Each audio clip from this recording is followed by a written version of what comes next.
Grade 9 students, so this is Teacher V and welcome here on my channel. For today, we have another lesson about triangle similarity theorems. Ang gagawin natin today is magpo-proving tayo. So this is for grade 9 and quarter 3, week 6 na tayo. So I hope na nakakasabay kayo sa mga lessons ninyo in mathematics. If may mga questions kayo or gusto pang malaman, suggestions, lagay niyo lang yan sa ating comment section at i-like mo na rin ang video na to at i-share sa mga kaklase mo. Okay? So once na na-like mo na at na-i-share mo na sa kanila, let's get started. Meron tayong tinatawag na SAS Similarity Theorem or yung side-angle similarity theorem. So according sa theorem na to, if an angle of one triangle is congruent to an angle of another triangle, and if the lengths of the sides, including these angles, are proportional, then the triangles are similar. So kapag may angle or angle ng isang triangle ay congruent sa isang triangle, and yung kanilang mga including sides are proportional, then we can say that the triangles are similar. Parang katulad lang din siya ng SAS congruence theorem nung kayo ay grade 8, tama? Na-discuss na sa inyo to nung kayo ay grade 8. So, kung nung grade 8 kayo SAS congruence theorem dito, ngayong grade 9, similarity theorem. Kasi ang pinag-uusapan natin dito is similar triangles. Okay? Now, magpakita tayo ng different illustrations applying this similarity theorem. We have triangle XYZ correspond to triangle ABC. And angle Y is congruent to angle B, then YX over BA is equal to YZ over BC. And we're going to prove that the two triangles are similar. First statement natin, we will draw MN or segment MN such that segment BM is congruent to segment YX and segment BN is congruent to YZ. So mag-drawing lang tayo dito na parang imaginary line. Then lagyan natin ng name na MN. So itong MN na to or yung triangle na to, yung MBN na to, i-assume natin na equal siya dito sa XYZ na triangle natin. So BM, so segment BM is congruent to YX and segment BN is congruent to YZ. So katulad nga na nabanggit ko kanina, i-assume kasi natin na yung triangle na to, yung XYZ ay ito, yung MBN. Ang reason natin is by construction. Then isulat natin yung given. We have angle Y is congruent to angle B. So ito yun, nasa given natin, kaya yun ang reason natin. Next, therefore, we can say that triangle XYZ is congruent to triangle MBM. So, congruent silang dalawa by SAS congruence theorem. So, congruence theorem to and SAS ang ginamit natin kasi meron tayong sides dito, yung BM and yung YX, tapos yung YZ and BN is na gamit na natin dito sa first statement. At the same time, may angle tayong congruent. So, dalawang sides and isang angle. Kaya, side-angle side congruence theorem. Pero, hindi ito ang kailangan nating i-prove. Ang kailangan kasi nating i-prove is yung triangle XYZ is similar to triangle ABC. So, yun ang kailangan nating i-prove. So, tuloy pa rin tayo.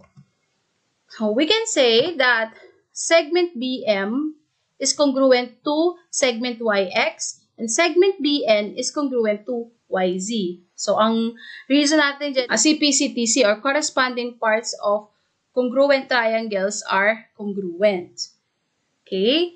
Then, YX over BA is equal to YZ over BC. So, yung YX over BA is equal to YZ over BC. So, saan natin nakuha to? So, nakuha natin siya dito sa ating given.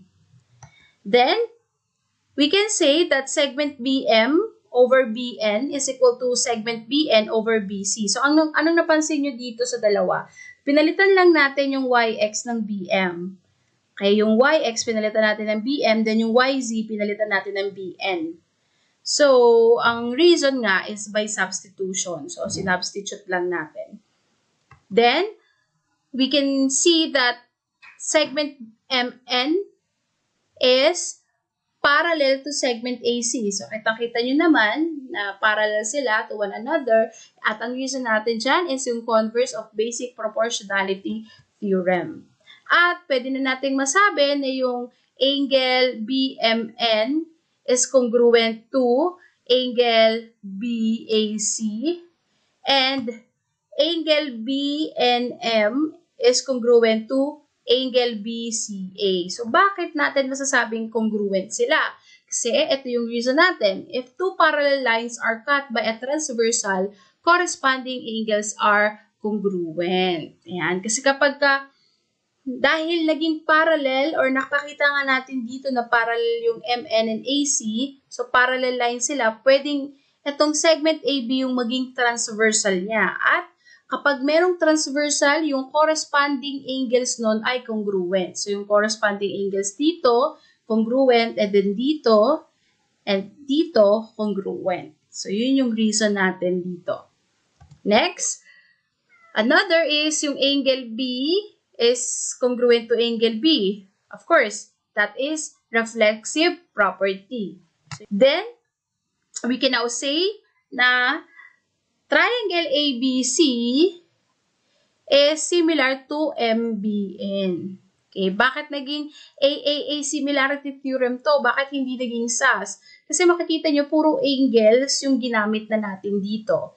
Meron ng dalawang angles, yung angle BMN, tapos BNM, tapos itong angle B. So, tatlong angles niyan, nagamit na natin. So, dahil tatlong angles yung nagamit natin dito sa statement natin, na prove natin, tatlong angle yung ating similarity theorem. So, AAA Similarity Theorem.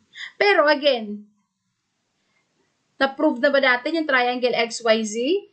Similar to triangle ABC? So, hindi pa. Kaya gawin natin is apply natin yung transitive property or ang gawin lang natin is yung triangle MBM. So, since the triangle MBM is equal or congruent to triangle XYZ dito, so, palitan na lang din natin. Okay? So, papalitan natin yung triangle MBM ng triangle XYZ similar to triangle ABC. So, ang ginamit nating reason doon is yung transitive property. So, napakita na natin or na-prove na natin na yung triangle XYZ is similar to triangle ABC. Okay? Next, punta naman tayo dito sa another figure natin or another given. We have AE over DE is equal to BE over CE. Okay. Prove that triangle BEA is similar to triangle CED. Okay. So, statement natin, syempre, sulat lang natin yung given. Tapos, ayan. Ito madali lang to. Pag nakakita kayo ng ganyan, ayan. May makikita kayong mga vertical angles dyan. So, angle BEA o yung angle dito and angle CED, ang tawag natin sa kanila ay vertical angles. So, definition of vertical angles. At tandaan na meron tayong theorem about vertical angles. They are congruent. So, we can say that angle BEA is congruent to angle CED. Ang reason, vertical angles are congruent. So, napakita na natin yung SAS or side angle side kasi meron tayong dalawang side na ginamit dito. Tapos, ito yung angle. So, dalawang sided angle. So, SAS Similarity Theorem. How about yung SSS Similarity Theorem? So, madali lang din to. 3 corresponding sides of 2 triangles are proportional. So, pag ganun, the 2 triangles are similar. So, magpakita tayo ulit ng sample. So, given yung triangle ARM corresponds to triangle LEG. Tapos, merong mga given na AR over LE is equal to RM over EG and equal to AM over LG. So, ang ipoprove natin kung similar ba yung dalawang triangle. So, gawa tayo ngayon ng statement and reason. So, gawa ulit tayo ng segment XY such that XE is congruent to AR and EY is congruent to RM. So, dito tayo gagawa niyan. Ng XY, tapos yung XE congruent sa AR, then yung EY congruent sa RM. So, parang itong triangle na to, ilagay lang natin siya dito. Okay? Ang reason is by construction. And we can say that XE is equal to AR and EY is equal to RM. So, yun nga ay dahil sa congruent segments have equal measures. Then, pasok na natin yung given na AR over LE is equal to RM over EG, then equal to AM over LG. Then, substitution or palitan lang natin yung AR. So, imbis na AR, palitan natin itong XE. Tapos yung RM, palitan lang natin ng EY. Pero ganun din, over pa rin LE and then ito over sa AG. So by substitution, yung reason natin. Then, yung angle E is congruent to angle E. Of course, ang ginamit lang natin dyan is reflexive property. And makikita natin na ito nga ay SAS or side angle side similarity theorem. Bakit? Kasi meron na tayong dalawang sides na nagamit pagkatas isang angle. So, SAS na to, SAS or similarity. Side angle side similarity theorem. Pero hindi pa natin napuprove yung triangle ARM is similar to triangle LEG. So, papaano ang susunod natin gagawin? So, gamitin natin XY over LG is equal to XE over LE. So, XY over LG is equal to XE over LE. So, definition of similar triangles. And then, XY over LG, so XY over LG is equal to AR over LE. So, by substitution yung ginawa natin dito. Yung XE, pinalitan lang natin ng AR. Okay, yung XE, yan. Pinalitan lang natin ng AR. And then, XY is equal to ALG times AR over LE. And then, AM is equal to LG times AR over LE. Okay, so multiplication property. So, itong XY natin is LG. Then, ito, yung ginamit natin kanina na AR over LE. Okay, then ganun din dito. So, multiplication property. And then, we can say that XY is equal to AM. So, makikita nyo naman, XY is equal to AM. So, transitive property. And, lalabas na ngayon na yung mga sides niya or na-compare na natin yung tatlong sides niya na they are congruent. So, SSS congruence theorem na to at gamitin natin yung transitive property para ma-substitute natin yung XEY, yung XEY, ito, since may XEY na tayo kanina, similar siya sa LEG, so palitan lang natin to ng triangle LEG. So, ang reason natin is yung ating tinatawag na transitive property. Okay. Next, meron din tayong AA Similarity Theorem.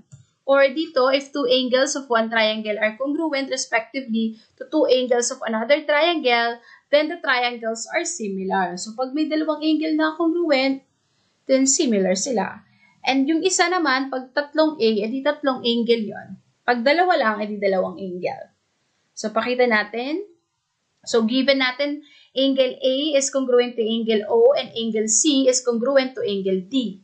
Ipoprove natin yung triangle CAT is similar to triangle DOG. So, sulat lang natin yung given. Angle A is congruent to angle O, then angle C is congruent to angle D. So, given siya.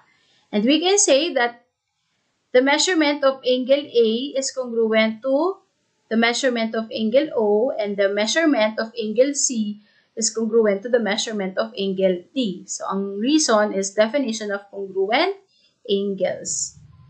And, apply natin yung addition property. So, magiging the measurement of angle A plus the measurement of angle C is equal to the measurement of angle O congruent to the measurement of angle D. So, yung angle A, yung measurement na A, and angle C, so i-add mo yan, equal din sa measurement ng angle O and angle D. So, addition property. Then, remember that the sum of the measures of the interior angles of a triangle is 180. Kaya i-add mo lang yung mga measurement nila. So, angle A, angle C, angle T, ang kabuuan yan is 180. Angle O, D, and G, 180. And, gamitan natin ang transitive property.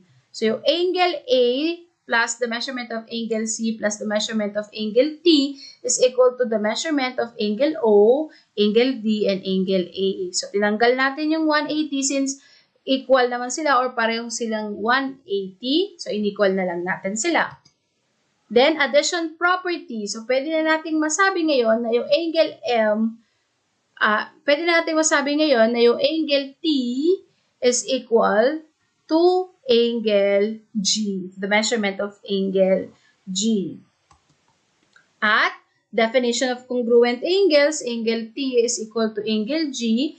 Kaya, pwede na nating masabi na yung triangle CAT is similar to triangle DOG. So, bakit? Kasi meron tayong tatlong angle na similar. So, asan ba yung mga angle na similar? Kay kanina, ito yon yung angle A, angle O, tapos angle C, angle D. Then, sa bandang huli, na-prove na rin natin yung angle T and angle G. Okay, so dahil na-prove na natin yung tatlong angles nila, so tatlong AAA yan. So, angle-angle similarity theorem. Isa pa, we have UV parallel to BC. And we will going to prove triangle ABC o yung malaking triangle na to is similar to triangle AUV by AA similarity. So, sulat natin yung given. UV is parallel to BC. Then, angle AUV is congruent to angle ABC. So, bakit? Kasi ang reason natin dyan, if two parallel lines are cut by a transversal, corresponding angles are congruent. So, meron tayong parallel lines dito, yung UV and BC. So, tapos ito yung tatay yung parang transversal. So, kapag may transversal dyan, yung corresponding angles nila ay congruent. Kaya yung angle na to at yung angle na to, corresponding angles ng transversal, so they are congruent. Kaya nasabing congruent. Then, we can say that the measurement of angle BAC is equal or congruent to the measurement of angle UAV. So, reflexive kasi pareho sila ng angle. Kita nyo naman. BAC, so ito yung angle niya. Tapos ito rin yung angle niya sa UAV, itong angle A. Then, we can say that angle BAC is congruent to angle UAV. So, definition of congruent angles. And, therefore, by similarity theorem or AA similarity theorem, triangle ABC is similar to triangle AUV. Okay. And that's it. So, yun yung mga similarity theorem na kailangan nating tandaan. AAA, SSS, and SAS Similarity Theorem. So, I hope na mas maintindihan nyo pa yung lesson na to. Try nyo basahin sa inyong mga modules kasi maraming mga samples dyan para mas maliwanagan kayo about the different similarity theorems and kung paano tayo magpo-proving. So, mahalaga na alam natin yung different properties para hindi kayo nahihirapan sa paggawa ng two-column proof related dito. Okay? So, kung may mga questions ka, ilagay mo lang sa ating comment section, i-like at subscribe sa channel ko para lagi kang maging updated sa mga videos ni Teacher V. Thank you so much for watching. Follow me also on my Facebook page, VTeach Channel. You can send your queries there. Okay? See you again and goodbye.